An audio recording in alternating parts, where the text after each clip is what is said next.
केंद्रीय गृह मंत्री अमित शाह 3 दिवसीय छत्तीसगढ़ दौरे पर हैं और रायपुर में आयोजित ऑर्गेनाइजर कॉन्क्लेव से उन्होंने नक्सलवाद, विकास, सुशासन को लेकर राजनीतिक संदेश दिया। शाह ने जहां कांग्रेस सरकारों पर निशाना साधा तो वहीं नक्सलियों से हथियार छोड़कर मुख्यधारा में आने की अपील की। इस बीच पूर्ववर्ती सरकार पर नक्सल संरक्षण का आरोप अब सूबे की सियासत में सरगर्मी बढ़ा दी है। दरअसल छत्तीसगढ़, जिसे कभी नक्सल हिंसा, अव्यवस्था और पिछड़ेपन के लिए जाना जाता था, अब राज्य विकास और स्थिरता की ओर बढ़ रहा है। ये दावा है केंद्रीय गृह मंत्री अमित शाह का। रायपुर में ऑर्गेनाइजर कॉन्क्लेव को संबोधित करते हुए शाह ने कहा कि केंद्र और राज्य सरकार मिलकर निर्णायक लड़ाई लड़ रही हैं। उन्होंने साफ कहा, हम किसी पर गोली नहीं चलाना चाहते। नक्सली बंदूक छोड़ दे, सरकार उन्हें मुख्यधारा में सम्मान के साथ मौका देगी। लाल कालीन बिछाकर स्वागत किया जाएगा।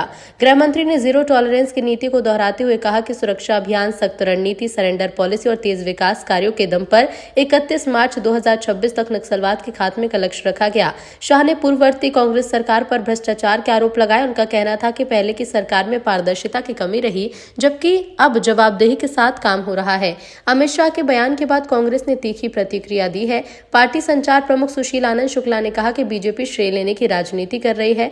उनका दावा है कि नक्सलवाद पर जो भी नियंत्रण दिख रहा है, उसकी बुनियाद कांग्रेस सरकार के समय रखी गई थी। उन्होंने ये भी याद दिलाया कि पहले खुद अमित शाह नक्सल प्रभाव के कमजोर पड़ने की बात कह चुके हैं। अब ऐसे में इतिहास को नकारना उचित नहीं। बहरहाल अब नक्सलवाद पर सख्ती, सरेंडर की अपील और तय समय सीमा में खात्मे का दावा।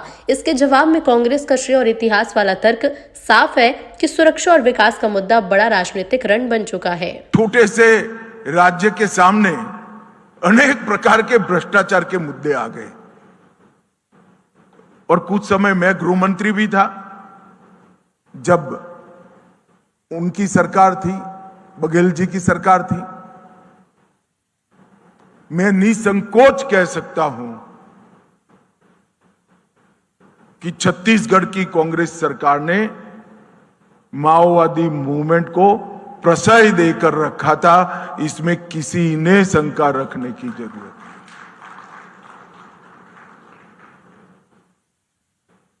जिनके हाथ में हथियार है उसको शासन भला कैसे प्रश्रय दे सकता है, कैसे आसरा दे सकता है?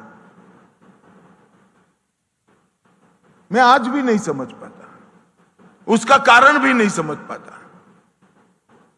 मगर छत्तीसगढ़ का जो विकास का काम रमन सिंह जी ने चालू किया था, माओवाद को कंट्रोल करने का काम रमन सिंह जी ने चालू किया था, वो एक प्रकार से 5 साल तक खटाई में पड़ गया।